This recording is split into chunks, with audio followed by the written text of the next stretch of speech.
Nascer, morrer, renascer ainda e progredir continuamente. Ao Ele.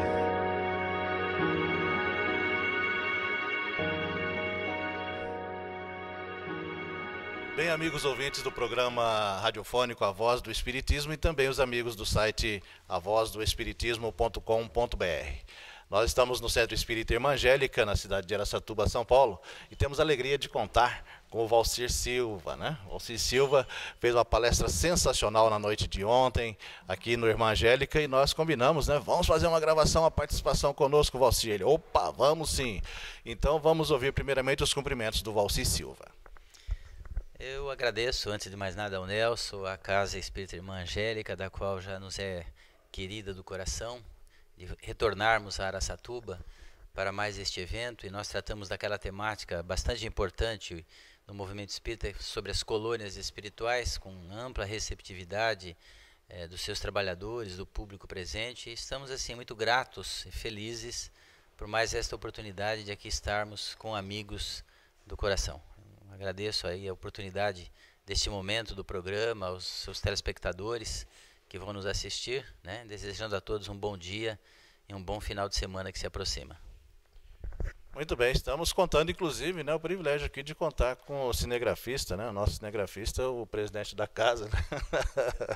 Gregório Carlos Rodrigues, é o nosso cinegrafista de hoje.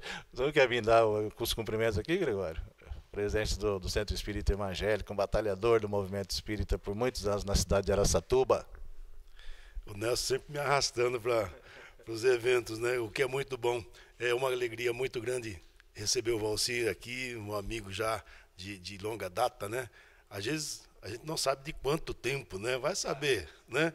Mas já veio a convite algumas vezes aqui na nossa casa e sempre com muita alegria. E a nossa gratidão aí ao Nelson, né, esse esforço de fazer a divulgação das coisas que realmente importam no movimento espírita. Aí, Gregório, né? A obrigação da gente, a gente, né, tem muita alegria de fazer esse trabalho, todos que aqui se aportam, né? E a gente, normalmente, nos nossos programas, mostramos participações das pessoas daqui, da cidade mesmo e da região, né? De todos que aqui se aportam também, quando possível, né? Às vezes a pessoa, não, estou terminando agora a palestra e estou indo embora, né? Então aí não tem jeito, né, Gregório? Mas, Valcir Silva, fala um pouquinho sobre você, sobre o seu trabalho. Você que é de Tupã, né? Já foi presidente da USE em Tupã, tem um trabalho bonito, grandioso lá na cidade de Tupã. Fala pra gente um pouquinho sobre o seu trabalho, sobre as suas atividades no movimento espírita.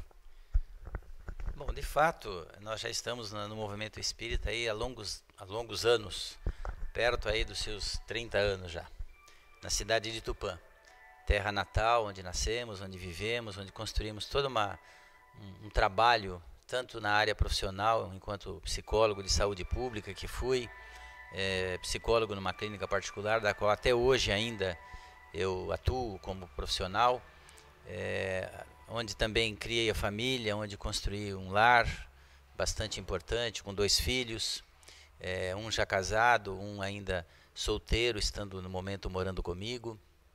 E, na verdade, Tupã é muito querida por todos nós, por sermos tupaenses de origem, pelos meus filhos lá terem nascido também.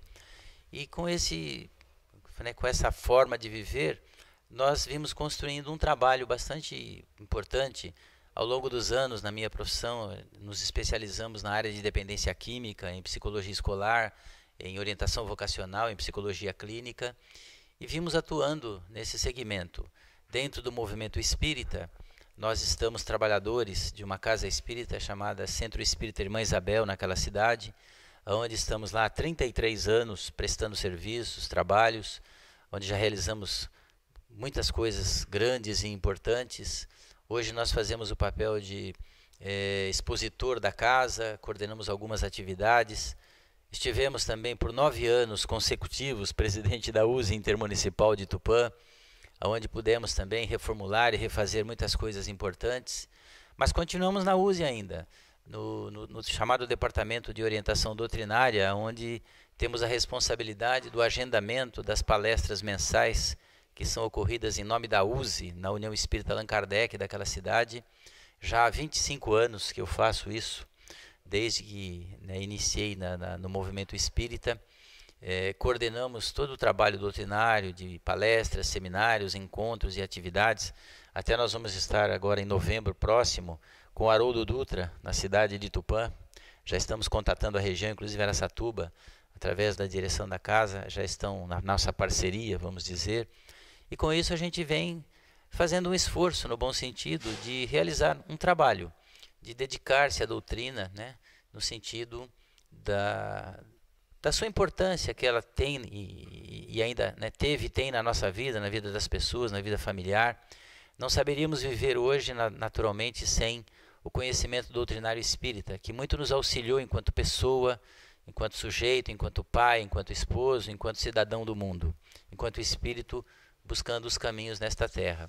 Somos muito gratos à doutrina e ao seu conjunto de conhecimentos que nos deu suporte, vem nos dando muito suporte, inclusive para o aspecto profissional que nós temos realizado na nossa vida.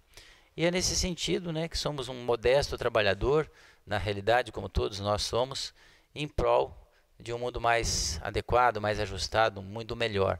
Mas à medida em que a gente se torna melhor, naturalmente o mundo melhora progressivamente, né? E eu quero agradecer mais uma vez ao Nelson por estar nos colocando nesse programa A Voz do Espiritismo, um trabalho que ele realiza com muita dedicação e carinho há bom tempo, e com isso nós esperamos contribuir de alguma forma com os nossos telespectadores. Muito bem, Valci Silva, um livro, tem 2 livros, né? O primeiro, Drogas, Causa, Consequências e Recuperação. Esse livro já saiu há algum tempo, né? E nós aqui da USE de Araçatuba, o Clube do Livro, né, adquiriu esse livro, né, acho que na gestão do Gregório ainda, né? Sim. Na gestão do Gregório. Foi você que escolheu esse livro, né, Gregório, para distribuirmos no Clube do Livro, né? E a repercussão na época foi muito boa. Eu digo isso com muita propriedade porque eu sou responsável pela entrega, ainda continuo sendo responsável pela entrega dos livros, né? Então, no mês seguinte a gente sabe a repercussão do livro que foi no mês anterior, né? As pessoas elogiam ou criticam alguma coisa e tal. Esse livro foi muito bem aceito, tá? Na época, Drogas, Causas, Consequências, Recuperação, uma abordagem multifatorial das drogas. Muito importante esse livro, viu, Valci? Parabéns, tá? E depois Saber Recomeçar, né? O outro livro, Saber Recomeçar, com a participação aqui também do Adilson Pereira Lobo, né? E do Wellington Balbo. O Wellington Balbo tá distante agora da gente aqui, tá lá no Nordeste, né? Na verdade, o livro Saber Recomeçar é um livro mais recente, e o autor, de fato, é o Adilson Pereira Lobo, da cidade de Guarulhos, São Paulo, que é um adicto, né? Ele não tem temor em dizer, há 25 anos em recuperação, como a gente diria, 25 anos em abstinência, e ele resolveu colocar um pouco da sua experiência no livro, e nos convidou, a mim e ao Wellington. E a curiosidade do livro é que ele é sobre vidas de pessoas, sobre realidades daqueles que estiveram já dentro do abismo, né, dentro dos charcos da miséria, como a gente costuma dizer, e saíram de lá. Não é uma tarefa fácil você se reconstruir e se levantar dos graves problemas, por exemplo, das drogas. Grande parte das histórias deste livro são de pessoas que saíram do abismo das drogas. Nós contribuímos de forma modesta com o livro, mas com histórias de pessoas que superaram a adversidade da dor, do sofrimento, né, a adversidade da derrota diante das drogas. O Orson Peter Carrara, que é um amigo de todos nós, conhecido muito aqui em Araçatuba, da instituição e da cidade, também contribui com algumas orientações no livro, mas as histórias verdadeiras daqueles que passaram pelos abismos, né, que superaram de forma gigantesca o sofrimento, fomos nós 3, o Adilson, eu e o Wellington, nas nossas áreas respectivas de atuação, colocando histórias verdadeiras de pessoas que superaram tantas e grandes adversidades pelo caminho. Muito bem, nós temos a informação que o Dr. Luiz Carlos Barros Costa, você trabalha com pessoas com problemas de álcool e droga, né? Nós temos a informação que o Dr. Luiz Carlos Barros Costa, lá em Jales, né? Ele realiza o trabalho mediúnico, inclusive, né? Voltado a essas pessoas, voltado a esses espíritos, né? Que desencarnam com esse problema. O que você tem a falar sobre isso? Você tem algum trabalho nesse sentido, assim, semelhante, ou que seja mais ou menos igual a esse realizado pelo Dr. Luiz Carlos Barros Costa lá em Jales, ou é simplesmente, ou é apenas mesmo com o problema dos encarnados, Valci? Na atualidade, nós trabalhamos tão somente com os encarnados. Mas alguns anos atrás, na instituição chamada Centro Espírita Irmã Isabel, onde trabalho até hoje, nós tivemos um pequeno tempo, aproximadamente de 2 anos, onde fazíamos o trabalho do ponto de vista com os encarnados e também o trabalho de desobsessão espiritual e a orientação às famílias, em razão de um tempo em que foi possível realizar esse trabalho junto às pessoas. Ele demorou, ele durou apenas 2 anos, que a gente julga um tempo muito pequeno, em razão da problemática e do tamanho do problema que são as drogas hoje, mas ele foi profícuo na época porque nós conseguimos auxiliar muitas pessoas. Naturalmente o trabalho foi se desvanecendo, foi sendo deixado de lado em razão de questões de ordem, às vezes até subjetiva, das próprias pessoas que deixaram de procurar, por questões doutrinárias religiosas, de crenças, que não aceitavam, por exemplo, que o seu membro familiar, mesmo apesar do problema da droga ser grave, ele estivesse dentro de uma instituição espírita, uma vez que nós o fazíamos dentro da casa espírita. Mas, de qualquer forma, esse período foi um período importante, foi um período de larga experiência para nós, para os trabalhadores da casa, para o grupo mediúnico específico, que fazia esse trabalho, que foi um trabalho hércules da parte deles, de muito esforço, mas foi muito profícuo à época. E é louvável que o Dr. Luiz Carlos, também faça trabalho semelhante, e com certeza no Brasil afora devem ter outros casos similares, trabalhando em prol da desobsessão espiritual, porque nós sabemos que o dependente de drogas, ou o viciado de modo geral em qualquer circunstância, ele está sempre acompanhado da presença espiritual, já que os espíritos estão permanentemente presentes e influindo em nossas vidas, ora para o bem, ora para o mal, dependendo da sintonia que nós estabelecemos com eles e dos nossos propósitos e ideais enquanto encarnados que nos encontramos. Então, nesse sentido, é muito importante, é louvável, eu quero deixar aqui os parabéns a ele, a equipe que realiza esse trabalho, a todos eles que eventualmente o façam, porque ao assistir esse programa, muita gente dirá, nós também fazemos trabalho semelhante, etc.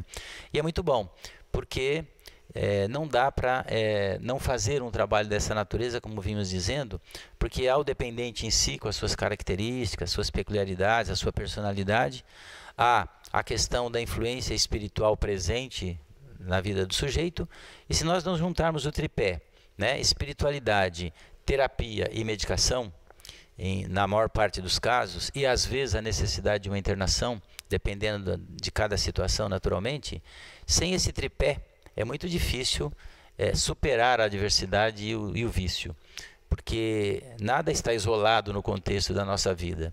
E, consequentemente, estas pessoas são vítimas do processo obsessivo, sem que o saibam muitas vezes. Na maior parte das vezes, de verdade, eles não têm noção ou consciência de que os espíritos os acompanham e os ajudam, vamos dizer assim, os impulsionam ao consumo da droga. Então esse tripé é muito importante, ele é necessário, eu diria. Sem esse conjunto de ações, é muito difícil você eliminar a pessoa do vício. Claro que cada caso é um caso, eu já tive casos em que a pessoa deixou a droga apenas e tão somente pela terapia e pela orientação médica, sem o apoio espiritual direto, mas indiretamente, nós sabemos que nós temos amparo e apoio espiritual permanentes. Então, essas pessoas também não deixam de receber assistência espiritual, mesmo quando não a procuram. Mas, em geral, se nós juntarmos esses 3 fatores, fica mais fácil. Não que seja fácil, mas fica um pouco mais fácil. Muito bem. Eu participo aqui de um grupo mediúnico, do Hospital Benedita Fernandes, hospital que, inclusive, está sofrendo várias mudanças, né, Gregório, na parte administrativa e tal, mas ao longo dos anos tratou muito também sobre esse problema, de álcool e droga. E lá nesse grupo mediúnico não tem assim um trabalho específico, para espíritos voltados ao vício, né? Mas também nada proíbe, nada impede, né, Valci, de que esses espíritos comuniquem numa reunião mediúnica, né? Que comunicam vários espíritos com vários problemas, né? Problema de saúde, problema, não, aqueles que não sabem que morreram, aqueles que ficam obsediando um lar, né? E então nada impede, né, de que numa reunião mediúnica de desobsessão normal, né, espíritos desse tipo comuniquem, né? Com certeza, uma vez que há a sintonia e há a presença, né, daquele assistido, né, na casa, não necessariamente a presença física, mas sabendo que ele está em assistência espiritual mediúnica, orientadora para passes, etc., é muito provável, diríamos quase que com certeza, que muitos dos espíritos que os acompanham haverão de se manifestar nesses grupos. Naturalmente, se a casa dispusesse de um trabalho específico, como o Dr. Luiz Carlos, como nós já tivemos no passado, então fica, vamos dizer assim, direcionado, né? Fica encaminhado para esta finalidade. Mas não é fácil, a gente sabe da dificuldade que é preparar os médiuns para a mediunidade em si e para um mistério especial como esse, onde nós sabemos que a presença dos espíritos obsessores serão maciças, serão intensas, e muitos deles com densidade espiritual complexa, difícil de suportar, né, nas vibrações da mediunidade. Mas é possível que eles se manifestem fora do trabalho chamado especializado ou específico. Com certeza, né? Ainda mais que o trabalho na casa, né, se lida com a questão do alcoolismo propriamente. E aqui a gente tem que fazer uma ressalva, né? Nós falamos em drogas o tempo todo, e o álcool ainda é considerado uma droga livre, infelizmente, assim como o tabaco. E é um dos vícios mais graves, né? Uma das drogas mais consumidas ainda no planeta todo, especialmente no Brasil.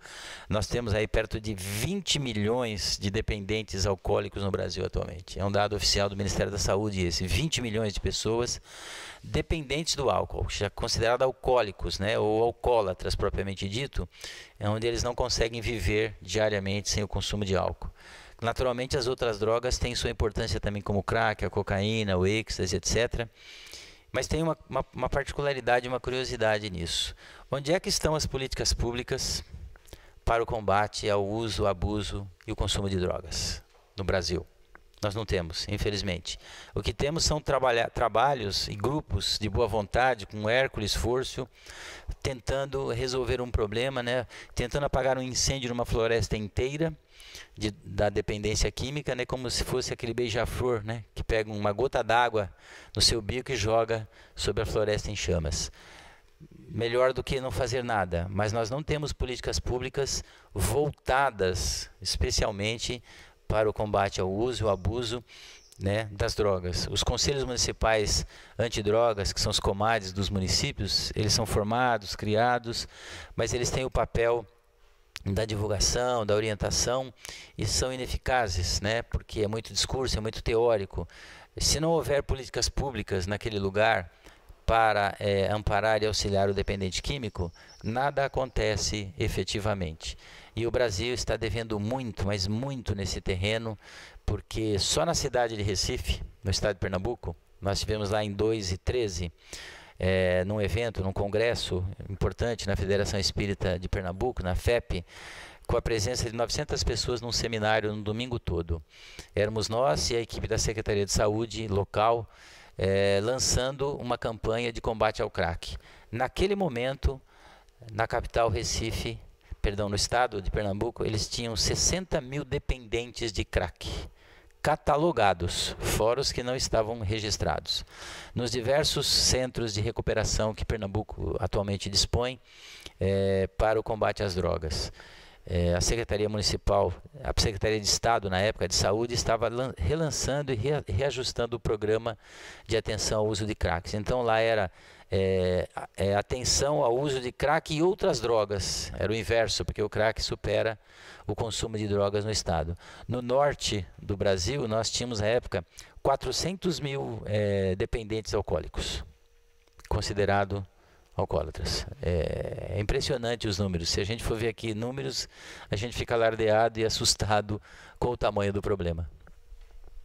Muito bem. Aqui em Araçatuba, nós tem um trabalho voltado a isso, o Gregório conhece, o Hospital Benedito Fernandes, por exemplo, né, que acabou fechando, né, não fechou totalmente ainda, mas o governo federal foi asfixiando, né, e tal, para mudar o sistema, né, como que cuida, como tratar dessas pessoas. E aí tem o CAPS, né, Gregório? O CAPS é onde a gente faz nosso trabalho mediúnico à noite, e o CAPS, eu não me lembro agora, vou saber falar para você as letras dessa sigla, o CAPS, mas é voltada a atendimento a pessoas com vícios, né? Então fica aberto, já é um avanço, né? Fica aberto aqui durante o dia todo com profissionais, né, capacitados lá, enfermeiros, psicólogos, tudo mais, né? E as pessoas não ficam internadas, elas vão lá, tem atividades, várias atividades durante o dia e não precisa ser encaminhado pelo pronto-socorro, pela polícia, não. A pessoa é aberta, a pessoa que sentir que está precisando de ajuda, que pode começar a ficar lá o dia todo participando de várias terapias e com profissionais capacitados. Isso já é um avanço, né? De fato, o CAPS ele é o Centro de Atenção Psicossocial. E ele tem algumas modalidades. Ele tem o CAPS 1, o CAPS 2, o CAPS 3, o CAPS AD, que é o álcool e drogas, que talvez seja este o de Araçatuba. Tem o CAPS I, que é para a infância, que deve estar montando. E tem o CAPS IAD, que é para a infância em álcool e drogas. É complexo. É uma complexidade bastante grande. Mas é muito importante quando uma cidade como Araçatuba e muitas da nossa região consegue estabelecer a criação dos CAPs, principalmente o álcool e drogas. Como você disse, né, é a porta aberta, como a gente fala, a pessoa pode se dirigir lá independente de encaminhamento ou acompanhamento que seja, e lá então ela vai ter todo um processo de trabalho e de recuperação. É essencial, né, quando a gente consegue na saúde pública dos municípios ou do estado, termos os CAPs capazes de acolher, né, de receber a pessoa dependente. É um trabalho louvável e principalmente levando em conta que o grupo espírita, né, está podendo atuar à noite lá, o que é uma parceria muito boa e rara, né, porque geralmente as pessoas dizem que não se pode misturar ciência com a religião. E nós acabamos nos esquecendo, e as pessoas que não sabem, né, que não são espíritas, que a doutrina espírita ela tem os princípios científicos dela bastante embasados e capazes de auxiliar e dar suporte a estes trabalhos, aos dependentes, aos problemas de modo geral, no processo da terapia, no processo da orientação das famílias e tudo mais. Mas é muito importante esse trabalho. A cidade de Tupã ainda até hoje, infelizmente, ela não conseguiu criar um CAPS, por questões políticas, por questões de posturas, né, políticas, vamos dizer assim, esbarrando sempre na questão de orçamento, de dificuldades. Mais recentemente, o hospital chamado IPT, que era o Instituto de Psiquiatria de Tupã, ele fechou as portas e com isso o município se viu aí na pressão e às pressas de criar uma RT, que é uma residência terapêutica, para os que eram moradores naquele hospital da nossa cidade. Lá está funcionando, foi feita a toque de caixa literalmente, sem profissionais devidamente preparados e estruturados, mas que aos poucos vão se ajustando e se acertando à necessidade da organização. E esse é o grande problema hoje da psiquiatria, vamos dizer, no Brasil, da questão do atendimento de álcool e drogas e afins, vamos dizer assim. Mas, de qualquer forma, quando você fala no início do nosso livro, né, que ele foi bem recebido, bem recepcionado aqui na cidade, nós temos tido a grata felicidade de ouvir isso onde temos passado. Porque o livro é um livro, na verdade, de estrutura didática simples, bastante objetivo. Ele não é numa linguagem técnica, muito pelo contrário. Ele pode ser lido pelo leigo, ele pode ser lido pelo técnico, pelo especialista, de forma bastante compreensiva, vamos dizer assim. Então, é sobre o livro agora que eu gostaria de partir, né? Eu já te fiz várias perguntas, várias colocações.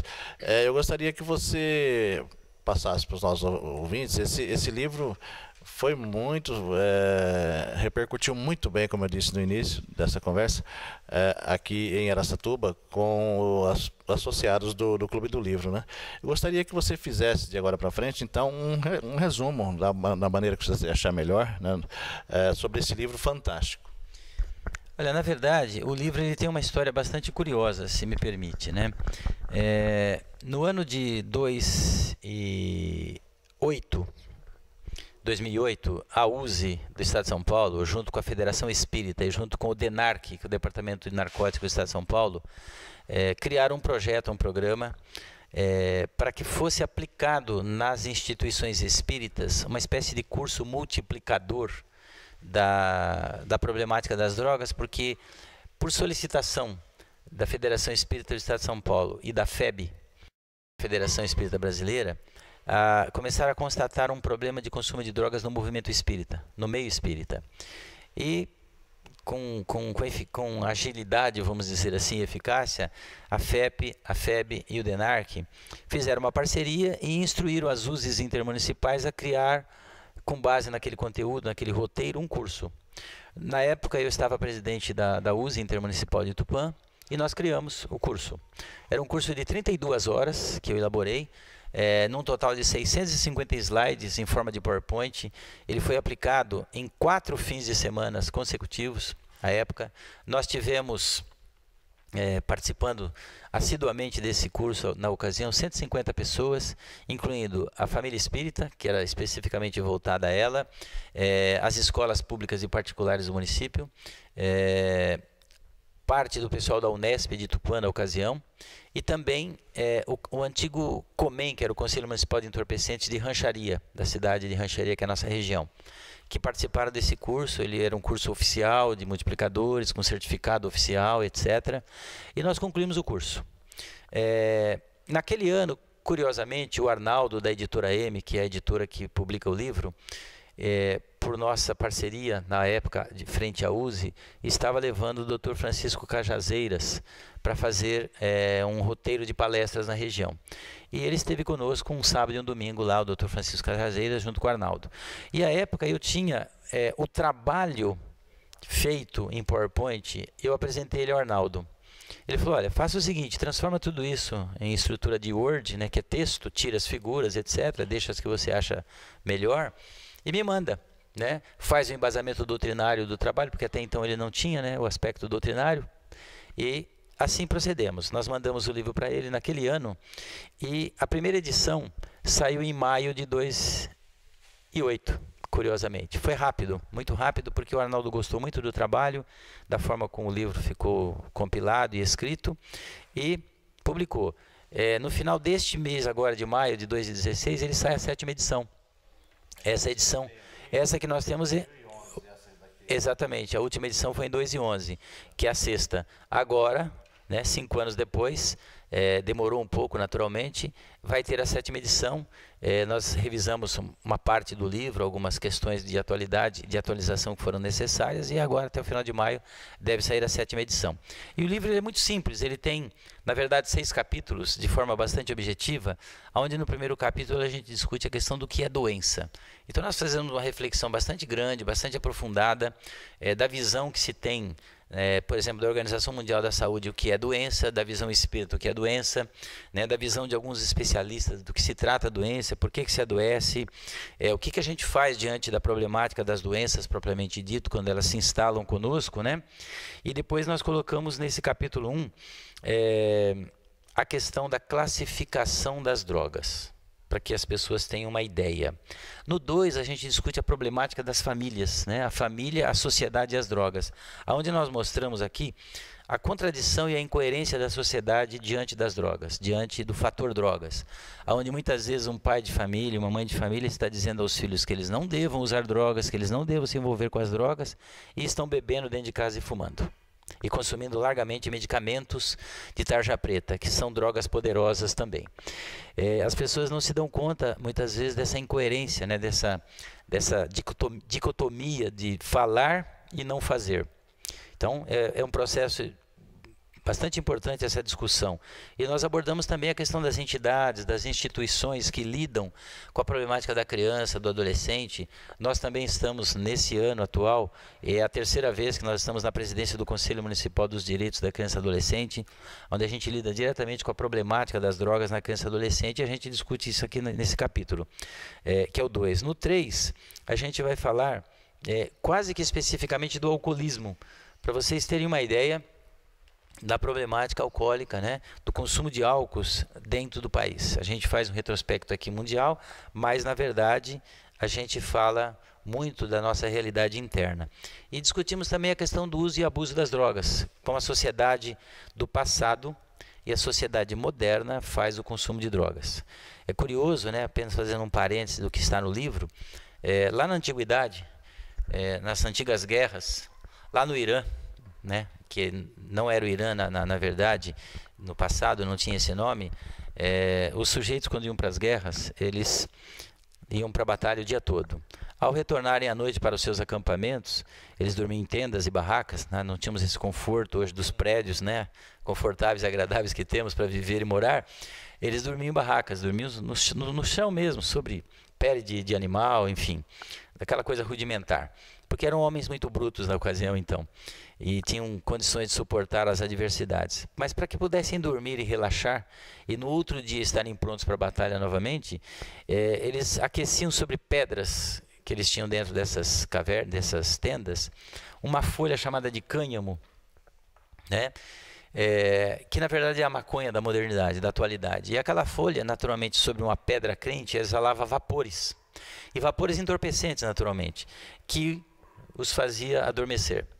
E a gente sabe que o homem do passado, né, da antiguidade, não tem a mesma estrutura e contextura físico-orgânica do homem moderno. Isso tudo foi se renovando e se modificando com o passar dos anos. E ele suportava as adversidades por isso. Então o consumo de droga é muito antigo. Mas veja que curioso, eles tinham um propósito para fazer aquilo, né? Eles não ficavam dependentes ou viciados daquela droga, porque eles usavam para uma finalidade. Quando o sujeito usa um medicamento específico, que é uma droga poderosa para determinado problema, que vai ajudá-lo, que vai tirá-lo do mal, então ela tem uma função boa. Quando ele passa a ter a dependência desse medicamento ou de qualquer outro, então ela tem uma função ruim na vida dele. Mas drogas em geral nunca fazem bem, de modo algum. Por isso que é necessário o uso e o consumo de medicamentos sob estrito rigor médico e sob estrito rigor de consumo, porque senão você vai para a dependência. Depois, no capítulo 4, a gente discute especificamente o tabagismo, que é hoje um dos grandes males da humanidade, né? O tabaco, responsável por mais de 52 doenças, além daquelas comuns e normais que todos estamos sujeitos.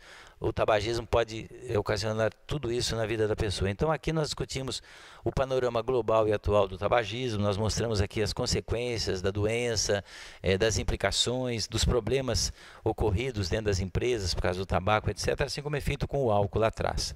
E no capítulo 5, a gente vai falar sobre as consequências espirituais da droga.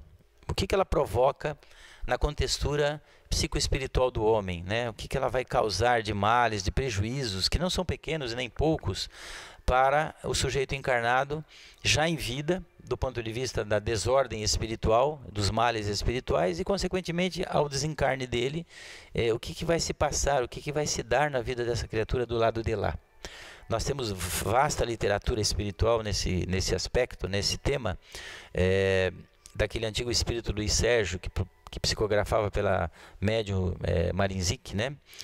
A respeito do alcoolismo, principalmente. O que ocorre com o espírito? André Luiz também tem algumas falas em suas obras do problema alcoólico do sujeito que desencarna pela droga, do álcool. E o capítulo 6, a gente faz aqui uma breve sugestão, uma breve orientação do que fazer dentro do centro espírita com a problemática das drogas, que nós já até discutimos no início do programa mais atrás, de o que fazer, como fazer, em que tempo fazer, como preparar as pessoas, como preparar a comunidade para isto, especialmente aqueles que vão ser tratados dentro da problemática das drogas dentro do centro. Insistimos muito na casa que não tenha evangelização ou mocidade, que ela estabeleça o programa de mocidade e de evangelização. Esta casa, né, que sabemos, a irmã Angélica tem um amplo e profícuo trabalho com crianças até a faixa de 12 anos de idade, para a questão da evangelização.